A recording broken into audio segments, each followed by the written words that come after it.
जरियान के लिए मेदे मसाने में हीट को ख़त्म करने के लिए ज़बरदस्त नुस्खा लेकर आया हूँ। बेहतरीन नुस्खा है। वो बंदे जिनको मादा मनविया पानी की तरह पतला हो चुका है, ख़ास तौर पे मसाना कमज़ोर हो चुका है, उनके लिए ज़बरदस्त नुस्खा है। वो बंदे जिनको लेसदार मादा खारिज होता है पेशाब से पहले या पेशाब के बाद में लेसदार कतरे गिरते हैं, उनके लिए भी ये ज़बरदस्त है। वो बंदे भी इसको इस्तेमाल कर सकते हैं जिनकी स्पर्म तादाद में कम आते हैं, स्पर्म क्वालिटी कम है, स्पर्म की क्वांटिटी कम है। ओवरऑल ये स्पर्म की हेल्थ के लिए ज़बरदस्त है, ख़ास तौर पर ये मसाना को मजबूत करता है। वो बंदे जिनका मर्दाना हार्मोन जो टेस्टोस्टेरॉन लेवल होता है वो कम हो जाता है, ये मर्दाना हार्मोन को भी बेहतर करता है, मादा मनविया को भी गाढ़ा करता है, मसाना को मजबूत करता है।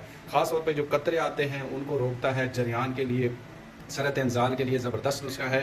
नुस्खा आप नोट कर लें। सबसे पहले आप ले लें तुख्म संभालू। तुख्म संभालू ले लें 50 ग्राम, 50 ग्राम ले लें सिंघाड़ा और 50 ग्राम ले लें मिस्री। इनका सफ़ूर बना लें, अच्छी तरह मिक्स करके महफूज कर लें। आधा चम्मच सुबह शाम निहार मुँह दूध या पानी के साथ इस्तेमाल करें। इंशाअल्लाह रिज़ल्ट आपको पहले 2 दिन में ही मिल जाएगा।